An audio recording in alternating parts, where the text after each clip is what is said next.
Oh, I can. Good evening, everyone. Thanks for joining us tonight. My name's Jordan. I'm the Sustainability Education Officer at North Sydney Council. And this webinar is being run as part of our Green Event program, which is a program of sustainability related workshops covering everything from food waste to electrification, and you name it, we try to cover it through over the years. And tonight, though, we've got one of the most in demand and requested topics over the last 2 years. That would be edible flowers. So consistently across the evaluation, this has been requested. And it also, oh, there we go, Margaret's got them up on the screen already. And I'd also, just like to thank any of the harvest participants from last year who are joining us. I can see a lot of familiar names. So we've got a lot of participants from our online food gardening program. And I know a lot of those participants wanted to learn more about edible flowers. So welcome. And also letting you know that we'll be running another topic that came up is edible weeds. So we'll be running a workshop with Diego, hopefully in June sometime. Yeah. So I'd just like to begin by acknowledging the traditional custodians of the land in North Sydney. It's the Camellia people, and yes, we pay our respects to the elders past, present and emerging. And also just like to introduce Margaret. Margaret has been an educator and worked with us for many years now. She's been an environmental educator for over 10 years. She's run a number of different workshops for us, everything food related, food gardening, preserving, you name it. We've done a number of different natural skincare, soap making. That's right. So thank you so much for joining us, Margaret, and welcome. Looking forward to hearing what you say tonight about edible flowers. Thank you, Jordan. Welcome, everyone. Welcome from Wolumedagal country. That's between Parramatta River and Lane Cove River. It always has been and it always will be. And if we want to use our land wisely, we would grow some edibles, and that would include edible flowers. I'm going to concentrate on flowers you can grow in your garden, but obviously, and Diego probably will let you know, there is a lot of edible flowers which are common weeds, and I think I will mention one or two. So as Jordan said, I've been a sustainability educator for the last 10 years. And before that, I used to work in the corporate world, but really I was brought up in the Polish countryside. We used to preserve and forage and ferment and make our own stuff big time. So I'm just, rehashing the skills I have learned years ago. And I'm very happy to see people joining, wanting to learn more about edible flowers. So I'm just asking you, if you've got any questions, please let me know. When I'm just talking about something and you've got a question which is referring to this, please post it in a chat room. So I will see it, because if we unmute everyone, that probably would be too noisy, too much background noise. So I am happy to get the questions through the chat, and I will see when I run my slides. So I'm going to go through some slides with nice photographs as well. And then I will show you a few edible flowers being prepared for eating in various ways, and what you can do. So let's start. Let me share my screen with you. Okay, just starting with this little thing. Tell me which one is not an edible flower, and there could be more than one. Just have a look. You may know some of them, and I'm happy for you to put them in a chat so I can see which one is not edible. I actually see a few familiar names on the list of attendees, so welcome, you know who you are. So any idea what is not an edible flower? What from this list? It's not edible. Anyone has got some idea? You can send me a chat privately. You don't have to open it for everyone. I'm not going to call you by name if you've got it wrong. But do you see anything that you don't think could be eaten? Okay, nobody's brave enough. Oh, Margaret, we've got lots of people in the chat. Yeah. Angel trumpet, absolutely, definitely not edible. It's a poisonous plant. Rose is edible.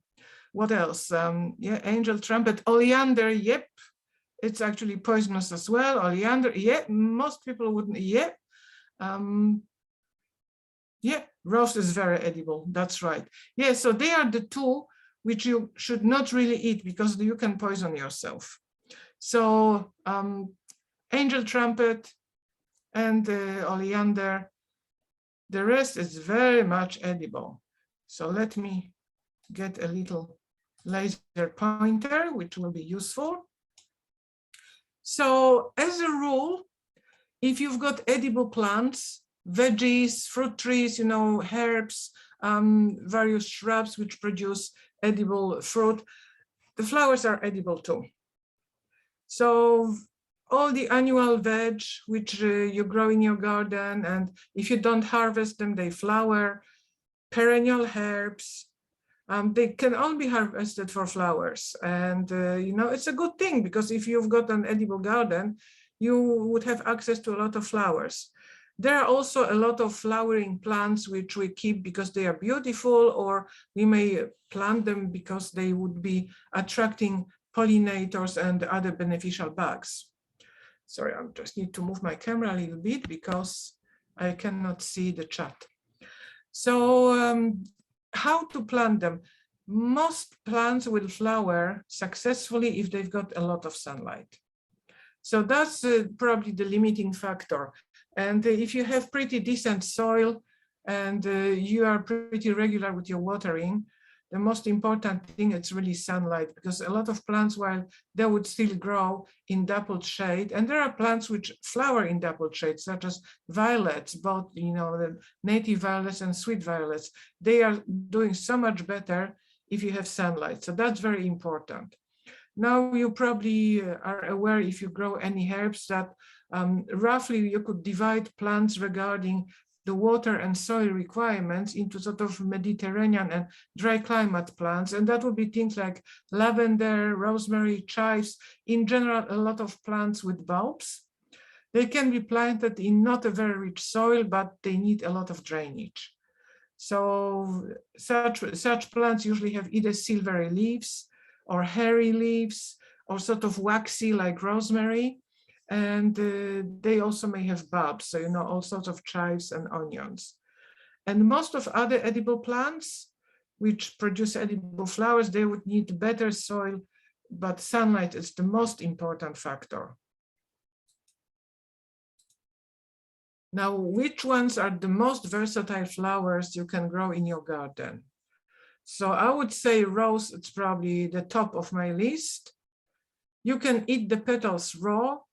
You can make them into jam. You can make rose petal vinegar by fermenting roses with water and honey or sugar. You can add them if you ferment your own wine.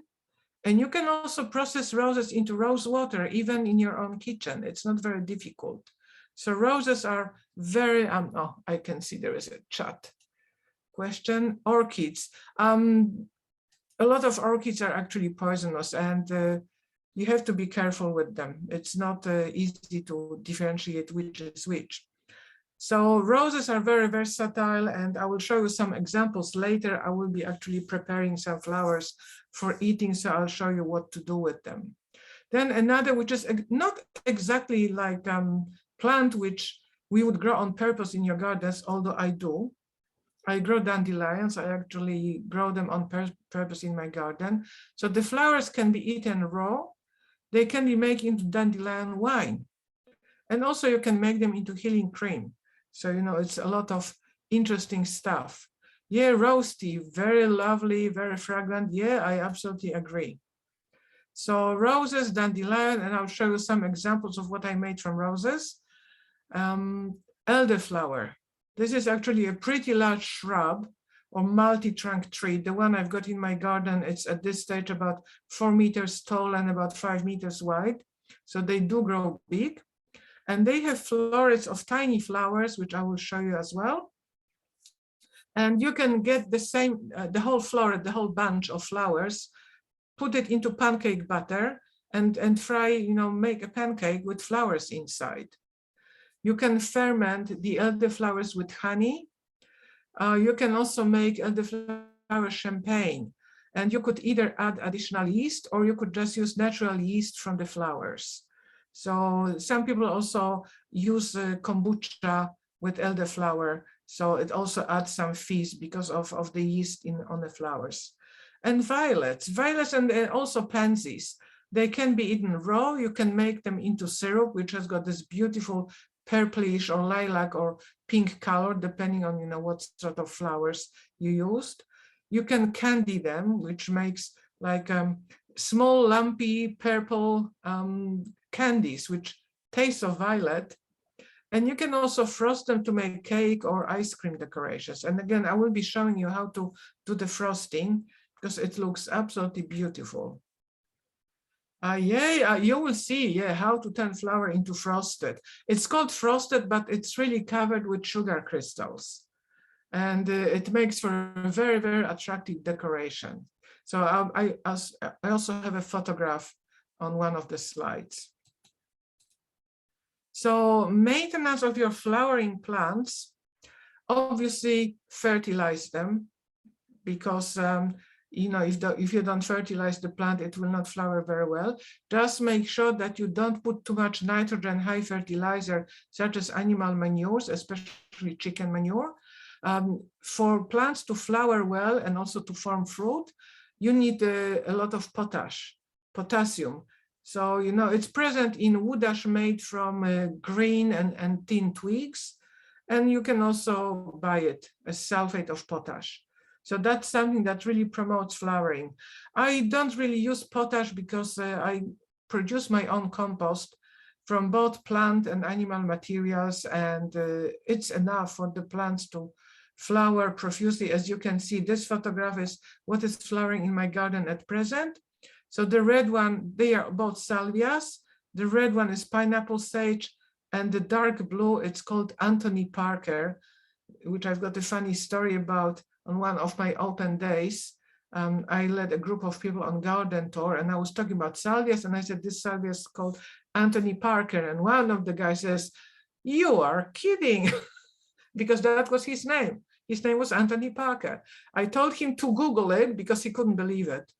So yeah, he Googled it, and that's Anthony Parker salvia. So fertilizing is important, especially adding something that aids flower development. Now, watering plants, and again, you probably have heard it, it's better to water the soil. So any type of watering which delivers consistent and deep water, such as using dripper hoses or self-watering garden beds, wicking beds, irrigation systems, it's better than watering plants from the top with a hose or watering can, because that promotes a lot of fungal diseases of leaves, but also flowers. So if you want to have wonderful flowers, try not to keep them wet all the time, because that will damage them, and you know, you won't have beautiful flowers to eat. Now, it's a good idea to pick spent flowers. So if you haven't picked flowers for a while, and you know, basically the plant is going through a lot of flowering, still do deadheading, remove spent flowers, because that will redirect the plant energy towards producing more flowers. If you leave the flowers on, plants very often produce seeds. So the energy goes into seed production instead of producing more flowers. So deadheading is very important because it helps you to get more blooms. When it comes to perennials such as salvias, it's really good to tip prune them when they start growing in springtime. So they are about 40 centimeters tall. You can see, you know, where the main stems are. Tip prune all of them, which will make them more bushy, and then each branch will end up in flowers. So the more they fork and produce side shoots, the more flowers you will have. So that's what I do with salvias in springtime, because most of them, they die over winter, and I just prune them to the ground. And when they sprout in springtime, I do tip pruning. Sorry, I think I missed one. Okay, this is about annual flowers, which you can grow. And this little chart shows you when you plant them or when you sow them, and then when they flower. It's a good idea to have an area in your garden dedicated to annual flowers, especially the ones which would self-seed. So you can create something like a flowering meadow. And a lot of these plants, they will actually go into bloom, set seeds if you let them. Obviously, I was talking about removing spent flowers, but if you want them to self-seed, you can actually leave some flowers and also help them by spreading the seeds around and leaving them on the ground so they can sprout next springtime. So you see, there is always something flowering. Most plants would flower in spring and summer. There is a lot of them flowering in winter, and this is mostly annuals. Dianthus is not exactly annual, it's actually a perennial, but you can grow it from seeds, which means it's cheaper than buying potted. Okay, I can see some question. Tip pruning, yes, but there are two types of tip pruning. You can tip prune before the plants start flowering, and this is just to create a bushy plant. So when it eventually flowers, it's got more branches, so more flowers on each branch. And tip pruning, it's also cutting the flowers. And a lot of plants, after you cut the flower and the stem, and I'm talking about mostly about branching out plants. Obviously, if you cut zinnia or gerbera or a poppy, it will not produce more flowers. But the ones which are more like shrubby, if you cut the flowers, they will produce side shoots and they will have more flowers too. So you've got a big list of plants, and I wonder if you are familiar with all of them. Aster looks a little bit like a tiny sunflower, but it's got multiple colors from white to pinks and nearly red, lilac, very beautiful. Basil, that's sweet basil. So most of us use basil as the leaves to make pesto and add to food. But if you let your basil flower, the flowers are edible, and they also have basil flavor. Annual flowers for you see both flowering month and planting. So the first column is the sowing time, and then the flowering is you've got where you see the seasons. That's the flowering time. Borage, it's a very interesting one, because a lot of flowers, they are sweet or sort of peppery, like nasturtium, but borage flower actually tastes like cucumber. And it's one of few true blue flowers on this list. The next one is cornflower. Very nice, beautiful blue blooms. So very good flower to have, but it's not really sweet. So I would not use it on cakes or cupcakes. I would mostly use it in salads. Very nice color, and it's also full of pollen. So, you know, it's just a good thing to eat, because if you eat a lot of flowers with pollen, they contain a lot of yeast cultures, which are good for our digestive system. Cornflower, while common cornflower is blue, you can also get them in white and pink and very sort of dark purplish pink colors. So if you buy seeds, then you can grow them in a variety of colors too. Dianthus, which is like a small, oh boy, I forgot the name. But anyway, Dianthus, it's one of the plants from sort of white to pink range. Hollyhock, that's very interesting. It's actually a biannual plant, usually produces leaves first year and a flowering stem next year. But if you've got a long warm season and you plant your hollyhock pretty early, like in autumn, you should have flowers by spring or summer. So hollyhock has got, again, flowers from sort of white, reddish, purple range, but it can come to nearly black, very, very dark red. So from white to very dark red, variety of colors, So you can actually color coordinate your garden. You know, you can get certain patches of the garden to be in certain colors if you want to. Marigolds, and they come usually in a yellow to brown range. So yellow, orange, brown, or a mixture of them. And they are very common. Probably most people know what they are, the same as nasturtiums. And nasturtiums and marigolds are the ones with sort of a little bit of peppery, sweetish peppery flavor. Pansies, again, they come in huge variety of colors, and they actually go from white through sort of yellow, reddish range, and through pinks and purples, and they can be mixes of colors too. So very beautiful. They are also very, very nice flowers for frosting, which I'll show you a photograph of. Phacelia, which is mostly used as a pollinating plant, has got the blue purplish small flowers. Poppies, they come again in sort of from white through yellow, orange, and red range. So again, variety of colors. And they also flower in the late winter and the springtime. If you plant them now, you will have poppies through late winter. Various salvias, which are mostly perennials, but again, you can grow them from seeds. Depending on what salvia variety you will have a salvia flowering certain time in your garden through the whole year. So in winter, it's mostly bird pollinated salvias which flower. And the rest of the year, it's all the insect pollinated. So if you visit my garden, it will be open this Sunday on the 1st of May. You will see some of the salvias in bloom. I have about 30 different salvias. So you will see the ones which are flowering now.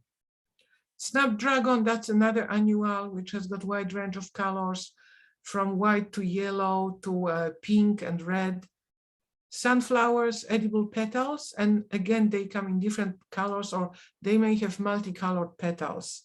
So not only they are grown for seed, you can also grow ornamental sunflowers for eating. So they are usually smaller, so they don't take as much time to grow compared to the edible ones. Okay, more questions coming. Okay. Saffron flower. Saffron flower is a cold climate plant. So I've seen people growing them sort of further west, so you may try it. Yeah, small flowers like borage violas, they look lovely in ice cubes, and salvia flowers too, because they are usually pretty small. This chart is relating to Sydney. So sorry to anyone who has joined us from outside of Sydney or from overseas. This is, Sydney has got a climate which is called warm temperate, but there is a big difference between coastal Sydney, which never gets frost and has got very mild winters, and the summers a little bit cooler because of sea breezes, compared to Western Sydney, which may have frost to -5 degrees above the ground in winter. But in general, they are plants which would grow in Sydney. So warm temperate. Does any of these flowers get rid of bad bugs in the garden and help other herbs? Yes, they are.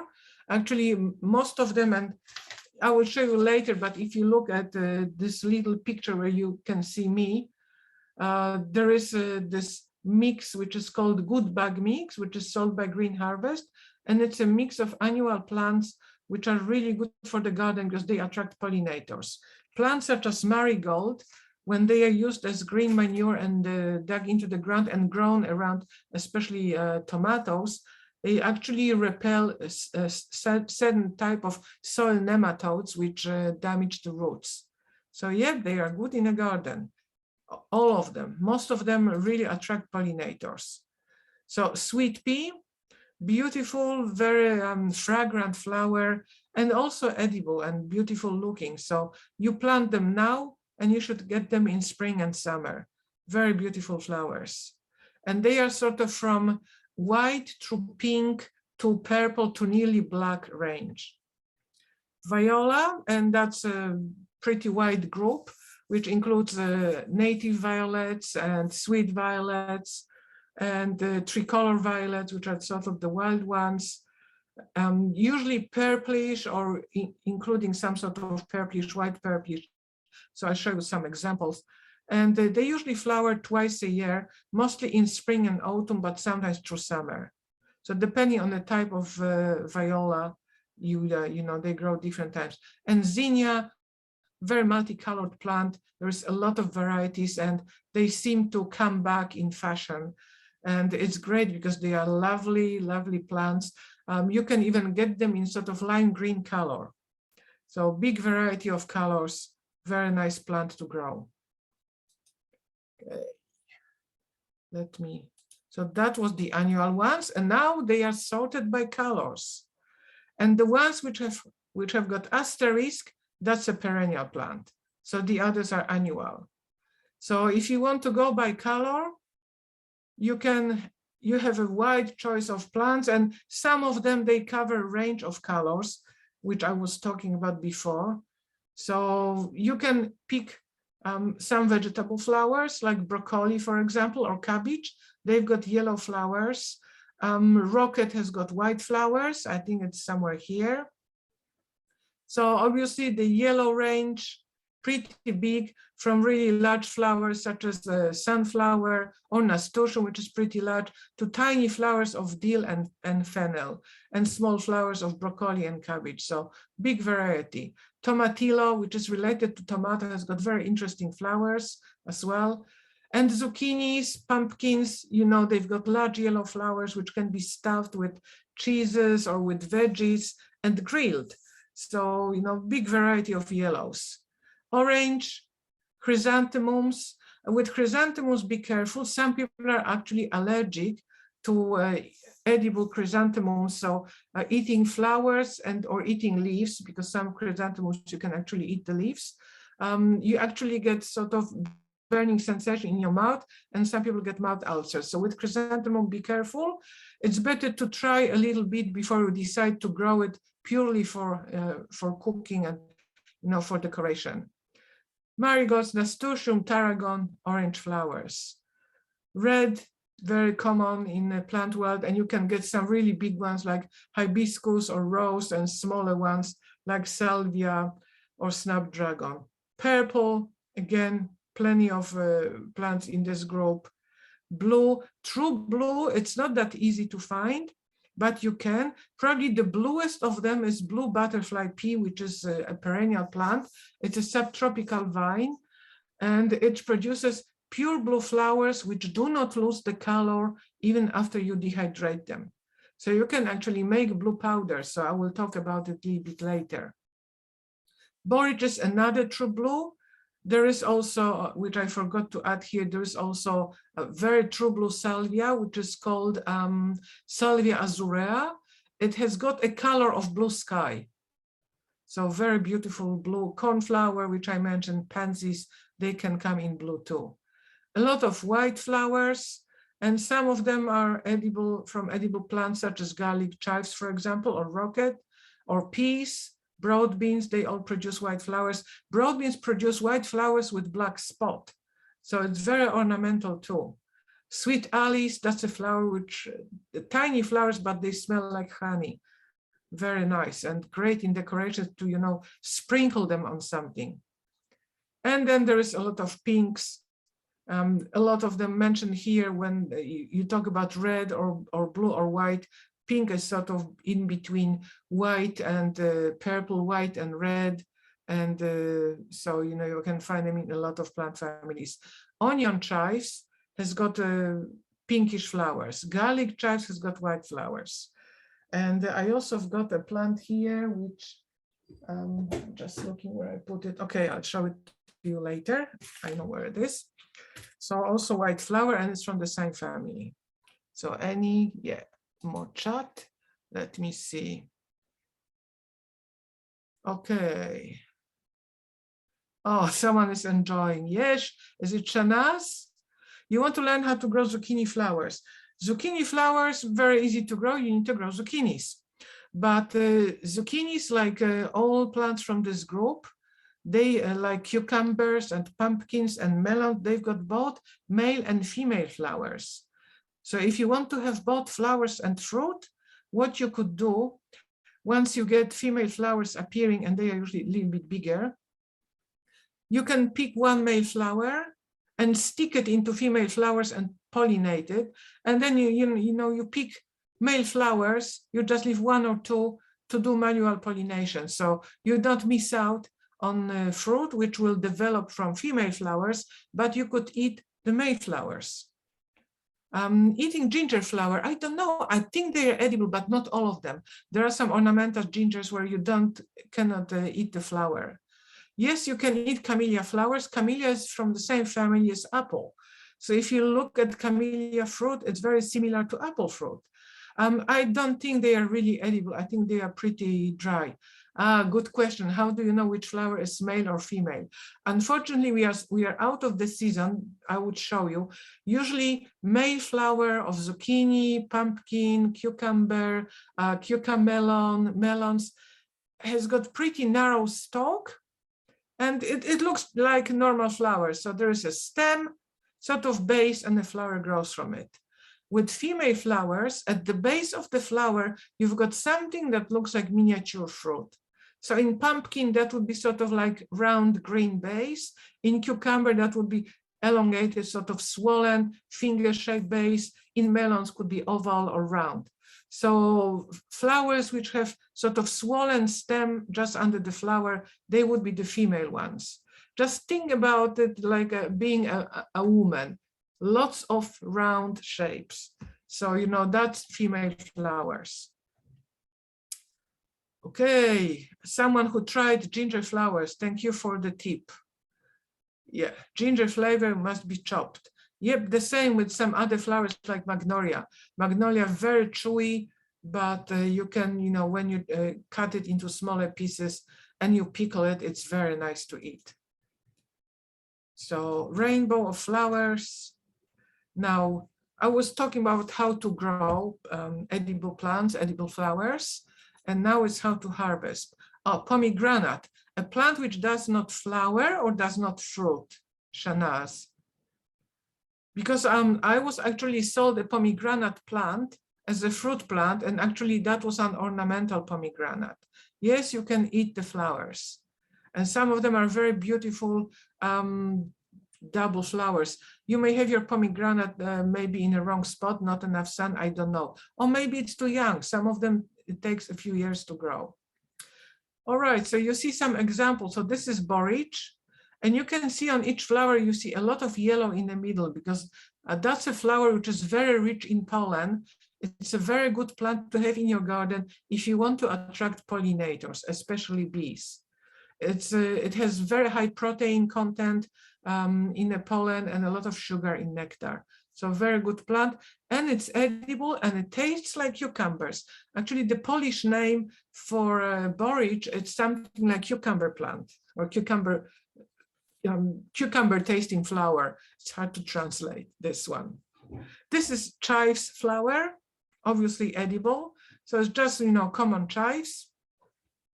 And obviously that's not nasturtium. So what do you do with flowers? You can eat a lot of them raw.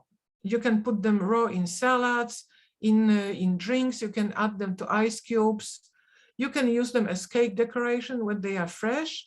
And you can also, when you make rice paper from scratch, or you could use, just buy rice paper, moisten it, and you can roll it together with flowers into when you make like rice paper roll with food inside. You can just line it with flowers, then put the food and roll it so you can actually see the flowers through rice paper. It's very beautiful. It's very nice looking. Now, when to harvest? Harvest flowers on a dry day. And I harvested fresh flowers today, and it's been raining, so they're all wet. But obviously, this is mostly to demonstrate flowers. So you see what I've got here and what I do with them. Make sure that they are clean. So spread them on paper first to see if they've got any little spiders and insects in them. So, they walk away. You can also shake the bigger flowers to shake the insects out. I usually get a lot of flower spiders, the tiny sort of greenish and creamy ones. And then rinse your flowers in cold water. If you are concerned about dust, because, you pick them on after hot days and you are concerned about dust or, whatever happened in your garden. And when you harvest your flowers, it's also good to know what is the flavor of the flower, because they can be bland, like completely tasteless, or they can be very fragrant, like rose flowers or violets. They can be sweet tasting, or they can be really peppery. So depending what you want to use your flowers for, think about the flavor. Frangipanis. I'm not sure if they're edible. I know that the sap is poisonous, so I'm not sure, and irritating skin. So I'm not sure if the flower is edible. Or Jordan, you asked about, okay, there are some plants which you just put the seeds straight into the ground. So, they will regrow if you let them to turn into seed. If you don't harvest all flowers, you leave some to turn into seed, then the seed drops and they will be growing next year. But some plants grow better if you actually grow them in pannets, even annuals, and then pop them into the garden, because they may not be as competitive as other flowers. So if you've got like a jungle of flowers sprouting in your garden from self-seeded, from seeds which came from the previous season, some plants will be outcompeted. So they might be better to be grown in pannets and planted into the garden as seedlings. All right, so harvesting, dry weather, make sure they are clean, shoo all the insects away, so you don't eat insects. I mean, I know it's proteins, but you want your food to look nice. So a spider may not necessarily be someone's idea of nice looking thing. You may also see tiny beetles inside flowers, or even ants. So they are not the ones I would recommend to eat. Some of them are pretty strong tasting. Okay, now what you can make from flowers, and then I will be showing you some examples. So you can process them using a lot of sugar. So first method, it's making candied flowers. You basically put them in hot sugar syrup, so you create basically like lumps of violets, for example, cooked in sugar.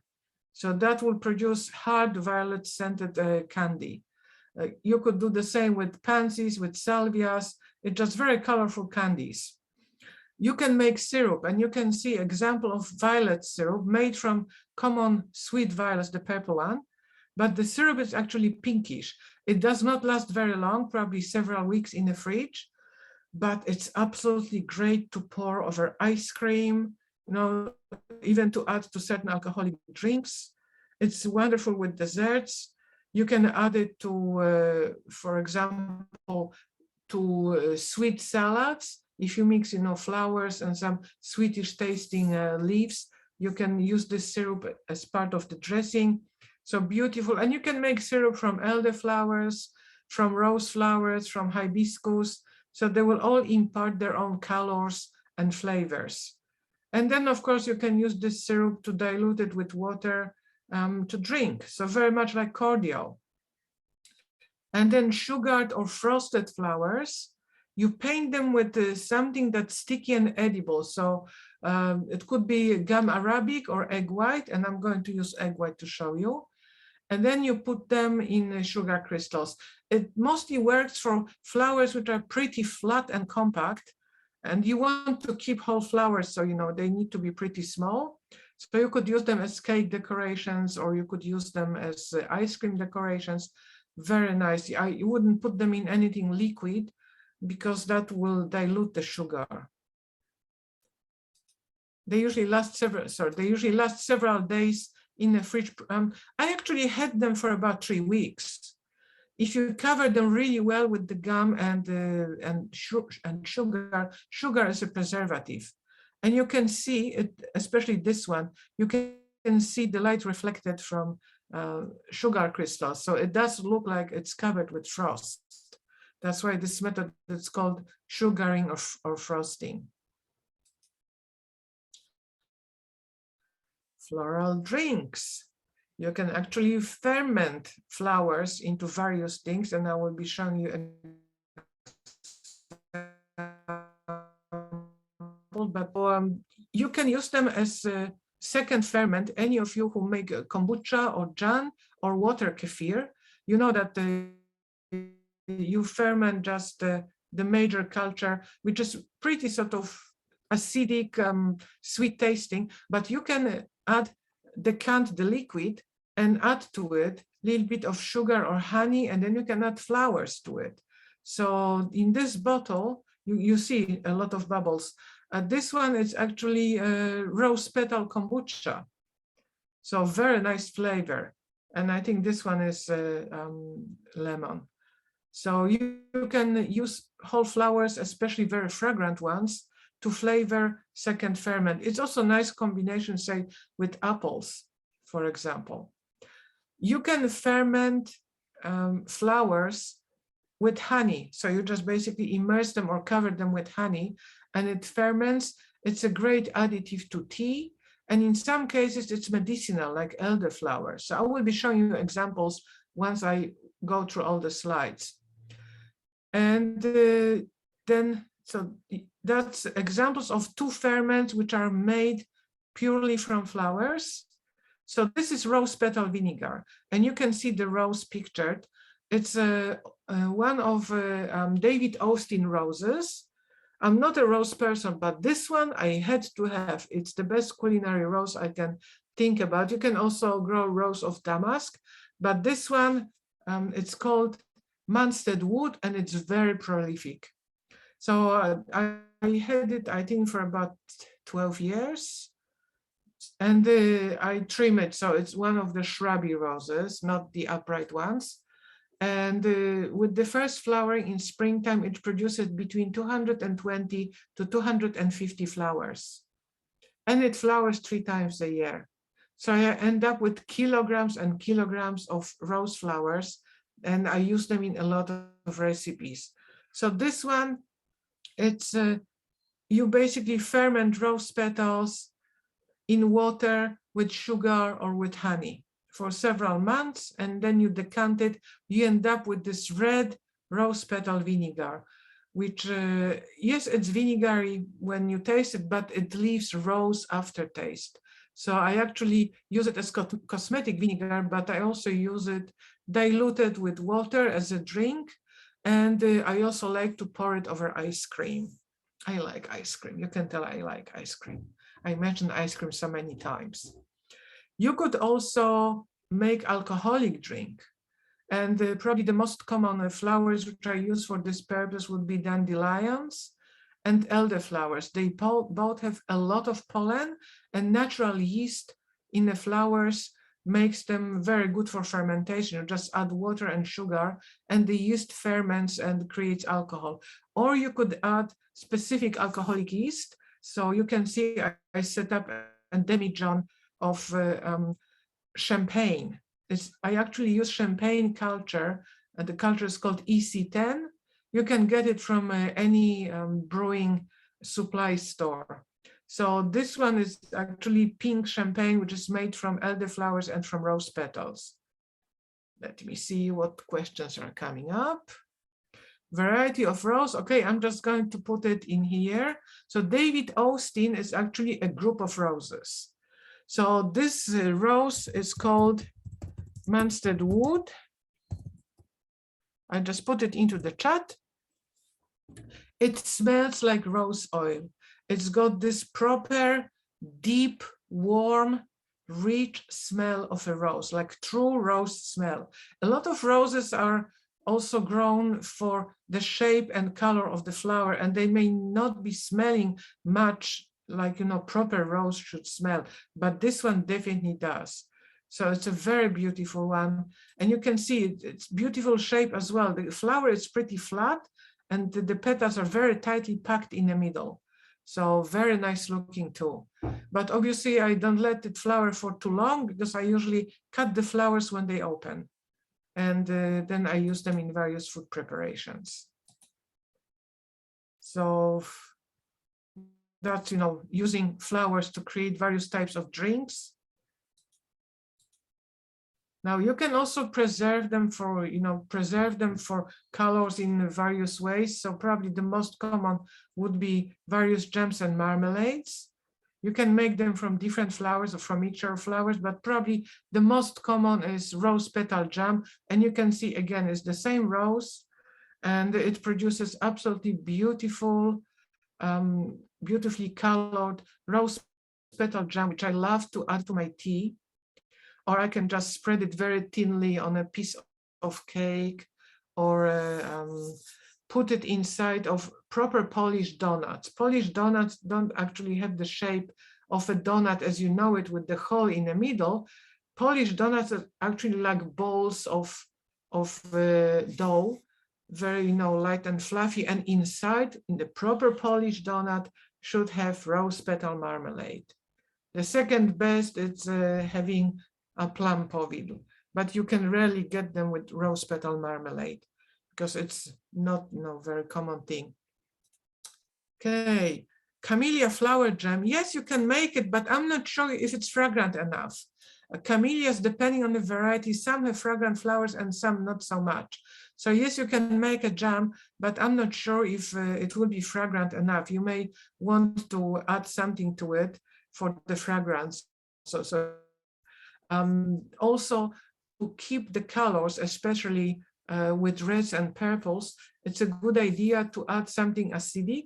So when I make a jam, and I will show you how I start processing rose petals for making jam, I actually use citric acid, or I use lemon or lime juice. It boosts the color and it prevents the color from turning into sort of brownish red when it's preserved. And again, I can see a question. Yes, so if camellias are not fragrant, then you will have a jam which does not taste of anything, just looks nice. So, what's the point? It's a lot of processing too. So I would rather not make it. All right, now I was talking about blue butterfly pea, which is subtropical vine, semi-perennial.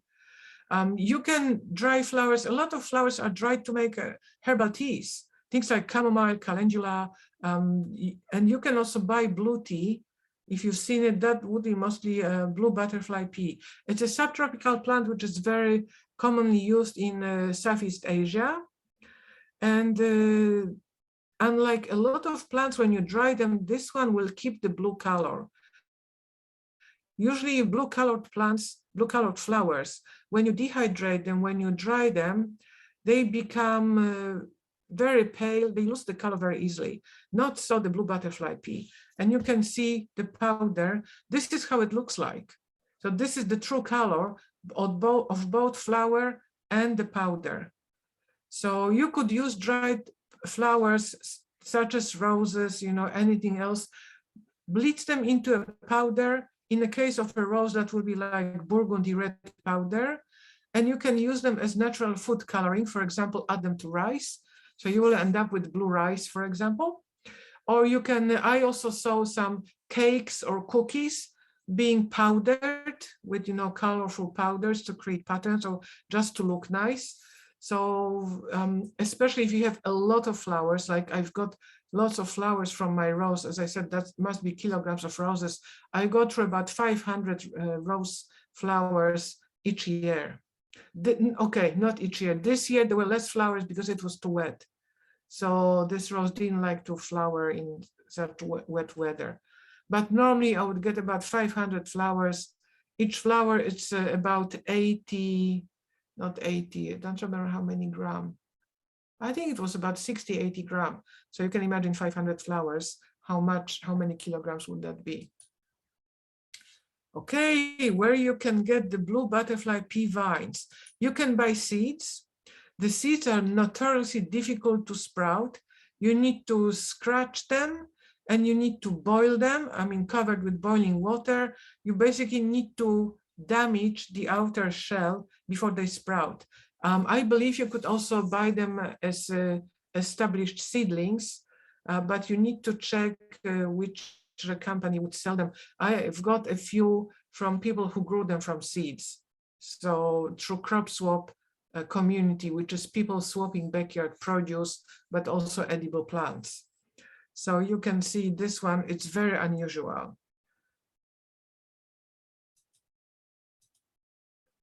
Now you can also pickle flowers. And I think you can pickle ginger flowers, but the ones I often pickle, it's magnolia. And it's a certain type of magnolia. You pickle this magnolia, I'm so lucky. I've got a good neighbor just next door, and she's got this large tree, which is full of blooms. So I make magnolia pickle.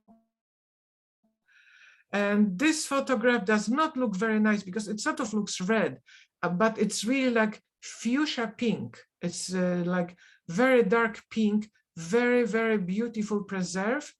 And I pickled mine with coconut sugar and coconut vinegar. And it tastes like pickled ginger. So very nice.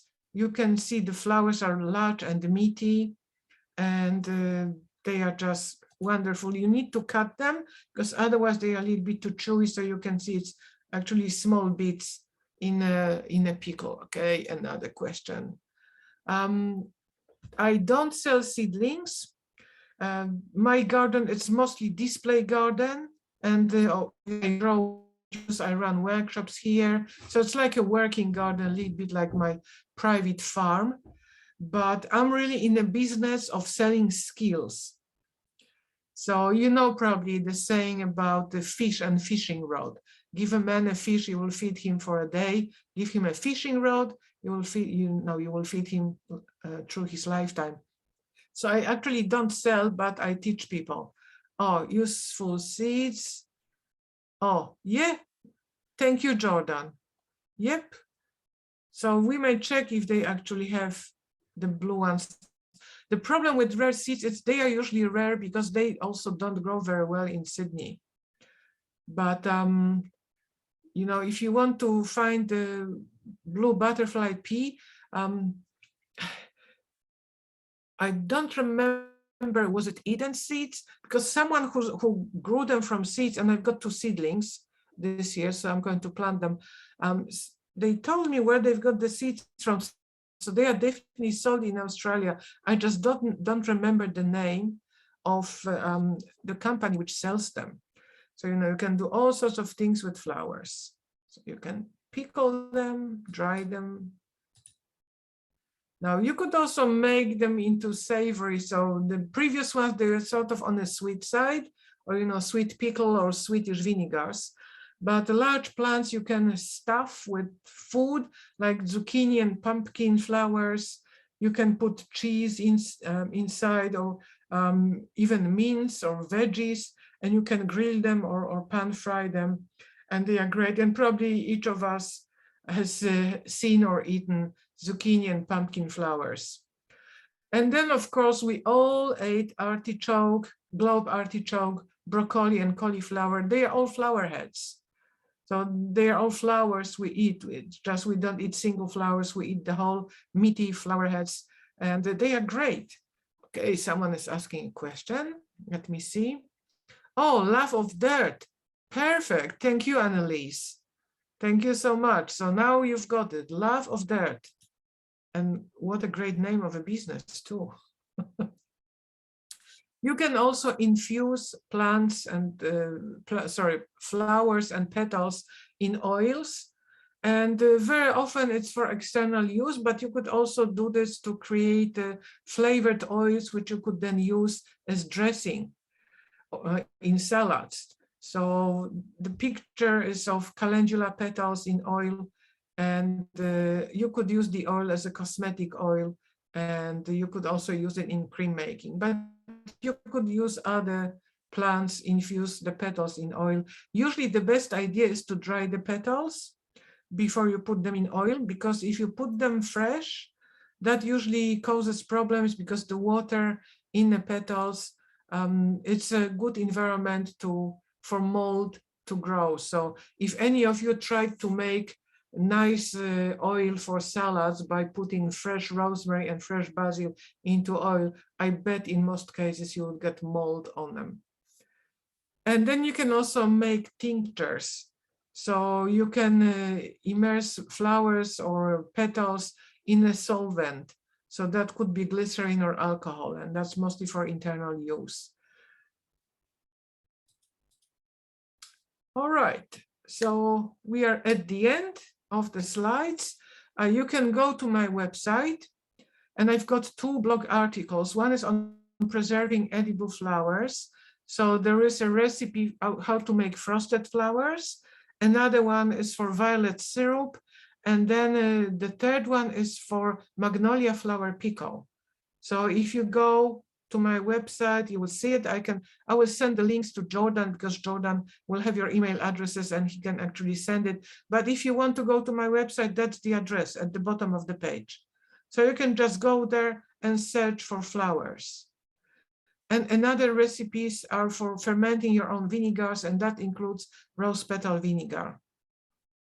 Very good recipe, which I tried over years, and I like to follow it. It's the recipe for elderflower sparkling wine, and it's got 2 versions. One when you just use elderflowers with natural yeast, and another one when you add additional yeast, which creates more alcohol content.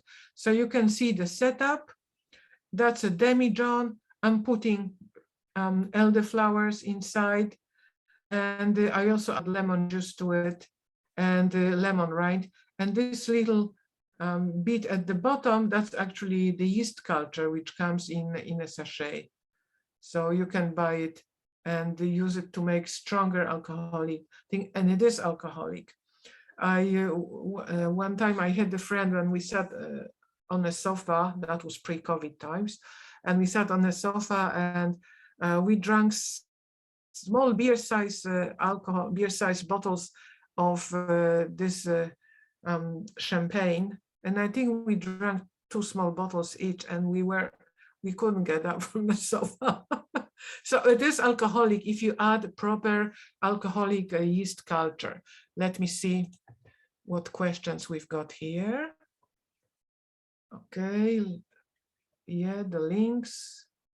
Okay, so now I'm going to turn the camera onto my table and show you some flowers, but first I will start with the variety of salvias. And I'm not sure if you can see the colors well, being now nighttime, but they come in a lot of colors. Make sure that your screen is in speaker view, so you can see me on large screen. And Jordan, could you actually, what's the name, spotlight it? So I will be on large screen for everyone. So you can see huge variety of salvias. This one is pure white. It's really, really white. It's like snow white. It's a type of Mexican sage, Salvia leucantha, which normally is sort of pinkish purple, but this one is white. So it looks absolutely stunning if you mix it with the dark leaf salad. Say you use red sorrel, dark leaf greens, and then you've got white flowers, very beautiful. This one, it's sort of lilac salvia, which is called Waverly. You've got various blues, so you can see this. I'm just looking, where's this blue? Because it just, yeah, that's the one. So this one is called blue lime. You can see the color, but there are also red salvias, like this one, which is pineapple sage. And the flowers and the leaves, they taste like pineapple, one of the best edible salvias. I've got a pale pink salvia here. They are just all salvias which flower in autumn. But I also have got summer flowering salvias. And I've got the dark blue, which is the one which is called Anthony Parka. So you see it's pretty dark. Oh, I've got more flowers here. So that's the one, very dark blue color. So huge variety of salvias from the same family, from mint family. You also have perennial basil, and there is also another variety. This is tulsi, so that's Indian sacred basil, sort of pale pink flowers. There is also another which is called blue perennial basil or African basil, and it's got darker purplish flowers and the leaves as well. So very nice looking. And they are all great to be added to salads or sprinkled on cakes. It just, you know, big variety of colors. But let me show you the other things which you can make with flowers. And I'm just going to put this camera over onto my table. Just making sure that it will not slip. I'm going to turn the camera so you can see what's on a table. Okay. So what I've got here, this is elderflower, and you can see it's sort of flat when you look from the side. So you can dunk this flower part into pancake batter, just snip the stems, and you will have pancakes with flowers. So I've got 2 of them. You usually pick them when not all flowers are open, so you can see some of them are still buds. How is the quality? Do you need more light? Jordan, could you tell me? Is it bright enough? Because I could also get more light, but I think this one's too bright. Yeah, is it better? This one's okay? Yeah, so yeah, they are really— that's better, Margaret. Okay, yeah. They are really white flowers, and you can't see it very well because I pick them in the rain, but normally in the middle of each flower, you've got big yellow lump of pollen. And this is what is really good for making the wine. So that's the elderflower sparkling wine. And this one is actually a mix of elderflower and rose petals. This one is bottled on January 7, 2021. I've got some older ones as well, and they are really nice. But I can tell you, they can explode. I actually got a few bottles at the bottom has exploded. So you can see they are really good quality, reused beer bottles, because they are strong enough to hold the pressure of the liquid. Now I'm going to show you rose petal vinegar. So this one has been fermenting for a while, and you can see that the petals are all very pale. So let's see how it looks like. I'm just going to open it. It's fully fermented, so no more gas in it. So what I'm going to do, I'm going to decant it so you can see the color. So what I just do, I grab some with the ladle and pour it. And then after decanting through a strainer, I also do like the second filtering, usually using a coffee filter or even paper towel, because what you want pretty nice and clear liquid. After just doing a strainer, the liquid is sort of murky, but you see the color, it's pink. So this is decanted, but this one is pretty old. This one is 2 years old. It still has the fragrance of a rose, but the color is gone. You see, it's sort of brownish. So normally when you decant it through strainer and then you filter it, you will end up with this really nice, clear red vinegar. Just going to close it so I don't get vinegar flies getting into the jar. Now, the other edibles which I picked in my garden, nasturtiums, bright colors, and you can grow a variety of nasturtiums. There is a very nice nasturtium, I think, which is called Creamy Empress, which has got like really pale flowers with maroon throat, very nice. Another plant from similar range of color, that's Marigolds, pretty wet, as you can see. I just picked them today. Now, what else you can make from roses? This is the last rose petal jam which I've got, and I just put it in my tea. So I'm just going to drop some in my tea, and I forgot a spoon, but it just yum. So you can see very beautiful color. It's sort of like nearly purplish red because of the rose color. So if the rose, it's, you know, the color of the jam depends on the color of the rose. If you use pale pink rose, the color will not be as impressive. To keep the color, and I will show you how I do it. When I process the roses, I usually start with sort of smashing them. So I don't put them in a processor which cuts them. I just use an old mortar. Now the thing, and you know what? I forgot scissors, so I need to bring some scissors. Just bear with me.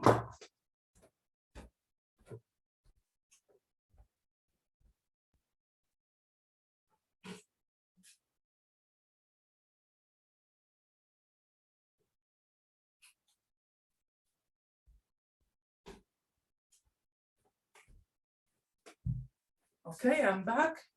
Now, if you look at roses, each petal usually has like a heel. That's where it's attached. So really to make rose preserve, you need to cut off this yellow part. And it's usually easier to do when you get the whole flower. So I'm just putting the petals. So for example, if I have a flower, it should be open, but you know, it's pretty cold. The roses don't flower very well. So I only managed to get one open and one bud. So what I do, you remove the green base and you see the heels, all the yellow heels, which you need to cut off. So basically I just cut them off when the rose is still in one piece, because otherwise it gets really boring because you have to cut it from each petal separately. So you see it's cut off and I just pop it into the mortar. I've got some more petals here, but they are pretty wet and not really nice looking, but let's just put a few of them for the sake of doing this.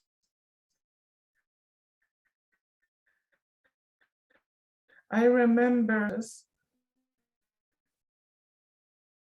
It was like the whole backpack full of roses and they disintegrated, they fell apart in a backpack. So I ended up cutting off the heel from each petal separately.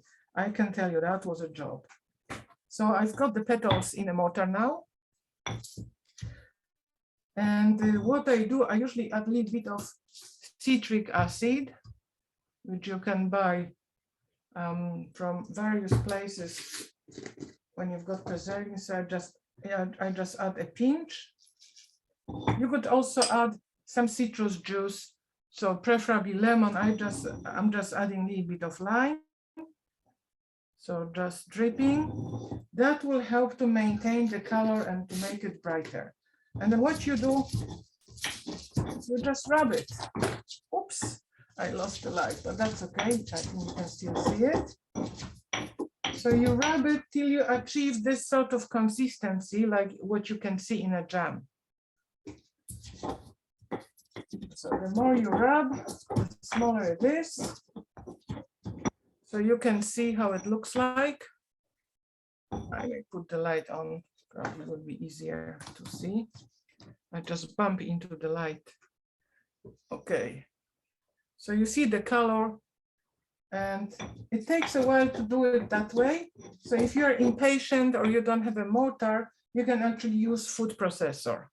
So you can run it through a food processor and achieve your jam this way, but I prefer very much like basil leaves.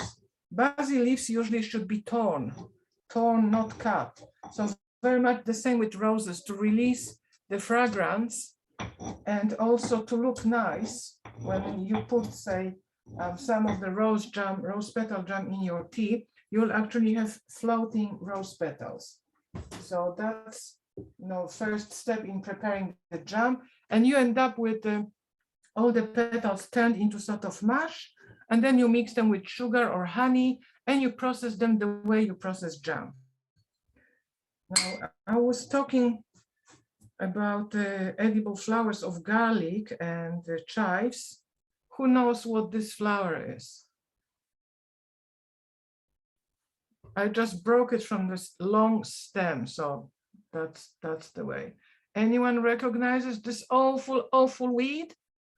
It's onion weed. No, it's not orange blossom, it's onion weed, which is edible. If you ever go to any workshop by Diego Bonetto, he will tell you. Onion weed actually tastes more like garlic, and the flowers taste garlicky too. So if you eat garlic chives or normal chives or onion with flowers, or even normal culinary onion flowers, they will all have the same flavor, sort of garlicky, oniony.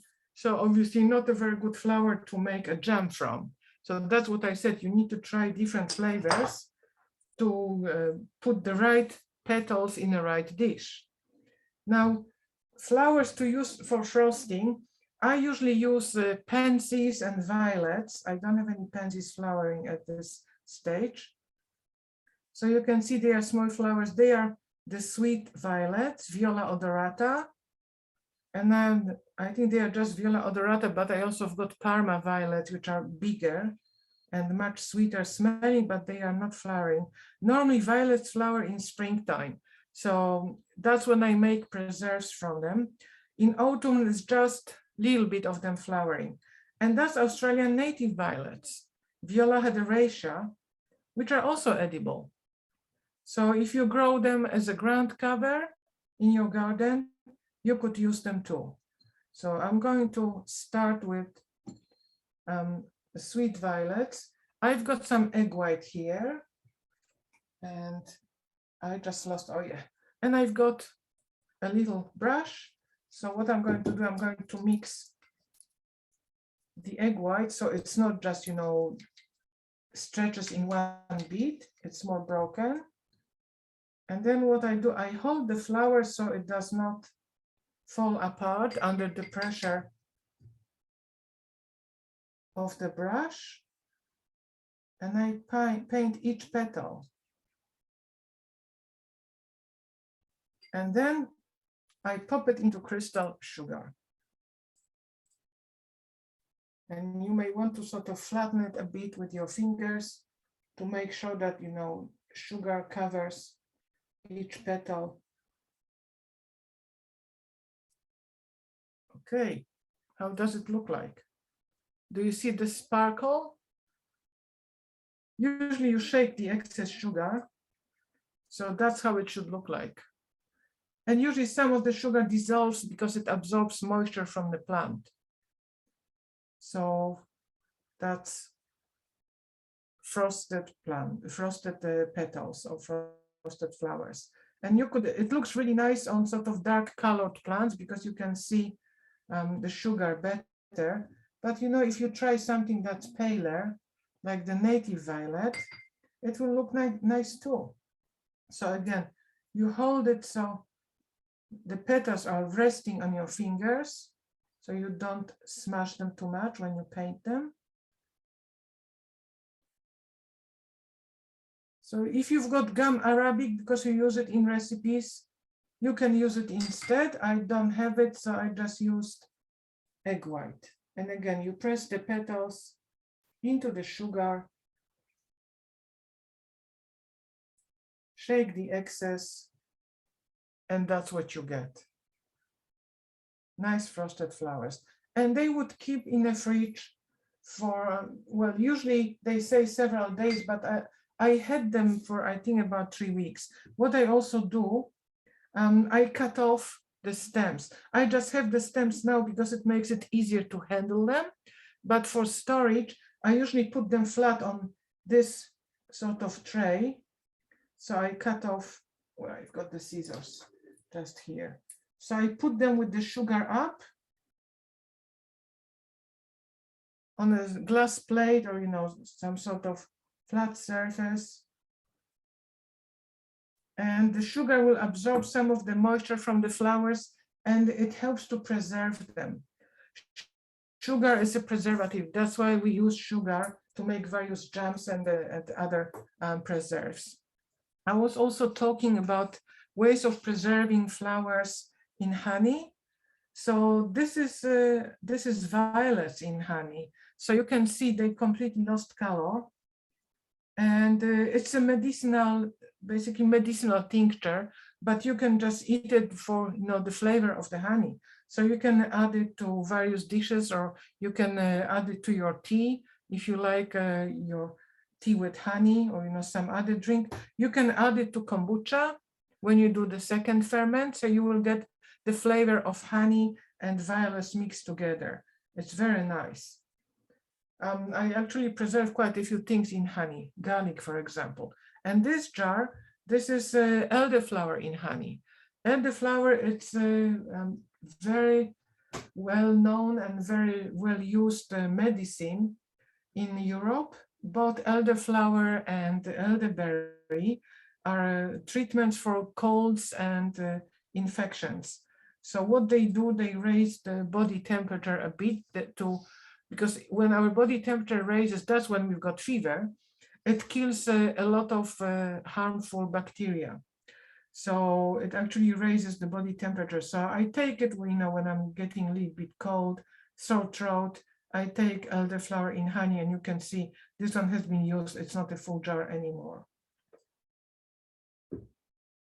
And the last example, that's more for cosmetic use. And this is oil infusion of calendula petals. So this is mostly, to use as the oil, or you could also use it to make creams.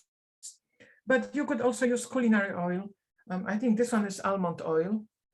But you could use olive oil, and you could use flowers of other plants. For example, things like onion flowers, chives, the ones which are sort of oniony in flavor. Mix them, say, with the olive oil, and then you get the sort of oniony flavored flowers, which you could use as dressing with other salads, like more savory, say, green salads, when you mix various green leaves and then you add the dressing made from flowers in oil. And of course, that would store for a pretty long time, being oil. Okay, and I was also talking about this good bag mix, which is sold by Green Harvest Company. You can see it's a mix of various flowers, but you can just go to the website. If you've got a lot of flowers yourself at home, you've got seeds, you can see what they use in this mix, because they list all of them on the website. So you can probably recognize a bit of calendula flowers, and I think it's poppy here. So it's a big mixture, and they are nearly all of them are edible. So even if it's a good mix for attracting pollinators, it attracts humans too. I think I've got a list here: red clover, lucerne, cosmos, sweet alice, dill, caraway. So they are all edible. All right, so let me see what other comments have arrived when I was busy playing with flowers. Just bear with me. I'm going to set up the camera a little bit better. Okay, what type of sugar works best? Something that's sparkly. You could use castor sugar, but I really like to use this one because it's got big pieces of sugar, big crystals, and they are really sparkly. So that's what I like to use. Saffron sugar on light colored flowers. Yep, you could use it, or you could mix, sorry, just dropped something. You could also use different coloring to create patterns. Say you've got white flowers, you can color them with saffron, or you can color them with powder like blue butterfly pea powder, or burgundy powder made from roses, by dehydrating the flowers and then turning them into powder. And to do that, you could use either something like a Thermomix, or if you don't have it and you only have a small amount of flowers, you could use a coffee grinder if you have one. I actually have a special herb mill, which looks like coffee grinder, is just bigger. So I convert a lot of things I dry into powder, because powders are better for extracting active substances, and I mostly use it for medicinal plants. Okay, anything else? Oh, question about jasmine. You can use jasmine straight from the plant, but do you know what jasmine to use? The jasmine which is used in tea, jasmine for jasmine tea, is made from Jasminum sambac, or sacred jasmine. Oh, sorry, biblical jasmine, which the Latin name is Jasminum sambac. So that's the one which is used in jasmine tea. And actually, if you dry it, the flavor is more concentrated. So you could use fresh ones, but I dry because I also have this plant in my garden. It's not flowering now. It flowers in late spring and summer. And if you pick jasmine flowers, you pick them every day after they open. Usually sort of or evening time when they have most fragrance. And you have to do this every day, because once they go past 1 day old, they lose fragrance. So very nice flower and very fragrant, obviously, but you have to be very diligent in picking flowers to collect enough of them. It's sort of weeping shrub. It's a shrub, but with very soft branches. So it looks really a bit like cross between a shrub and a climbing plant. I'm just looking if I missed anything here. No, we were talking about blue butterfly pea and orange blossoms. Yeah, they are great too. Most of citrus fruit is now set into fruit. So there is not a lot of flowers, but about 3 weeks ago, I still had orange and lemon blossoms. So they can also be added to tea. You can also add them to ice cream. There is such a thing as orange blossom ice cream. So you can, if you make your own ice cream, you can add orange blossoms, or you can basically mix them with cream, ice cream, and put it back into the freezer for a day or two for the ice cream to be infused with the flavor and fragrance. So star jasmine is a totally different plant, and also it contains compounds which a lot of people are allergic to when they smell the fragrance. I'm one of these people. I cannot stand star jasmine. I cannot stand gardenias. It just gives me a massive headache. Also, people who use fragrances like perfumes, which are based on these specific flowers, that also gives me a headache. So you need to be careful with planting these things. Make sure that nobody in your family suffers, and then they cannot go to the garden. I didn't use orange osmanthus. No, I don't think I ever grew it. I'm not sure if it's edible. It could be. It could be. But your safest bet, it's using flowers from edible plants, like, veggies and fruit trees and herbs, and also going after certain plants which have a very long history of being used in food, like roses or elderflower or dandelion or violets. So they are not really plants which we grow for edible fruit or other parts, but they've got edible flowers. We still have a few minutes to go, so if you do have any questions or you want me to repeat something, I don't think I missed anything. I will send all the useful links and also a summary of this talk to Jordan, so he can forward it to you. Yeah. And I hope you will have fun creating your own edible dish, various dishes and drinks using flowers grown or harvested in gardens. I know that there is quite a few specialist market gardens which are growing flowers. Even suburban gardens, people grow flowers. Plant picture of the jasmine. Okay, let me find it. Jasminum sambac. Just looking for. Yeah, thank you so much, Margaret. A ton of ideas there. So as you mentioned, I will make sure that I send through the recording, the links to some of your recipes on your website, and what was else? And you'll also be doing a summary of notes of some of the presentation, so I'll include that as well. Yeah, I will, and you will have a list of plants and when they flower and stuff like this. So this is the biblical jasmine, Jasminum sambac. And you can see the little holes in the edges of the leaves. They were made by leafcutter bees, which are a type of native bee. very often the bud, it's sort of colored pinkish, and then it opens to white. So that's the biblical jasmine, jasmine sambac. I could actually add the photograph to the notes.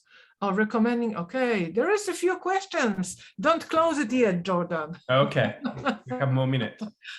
Dandelion flowers. Okay, they are great medicinal flowers. That's the first thing, but you can just eat them.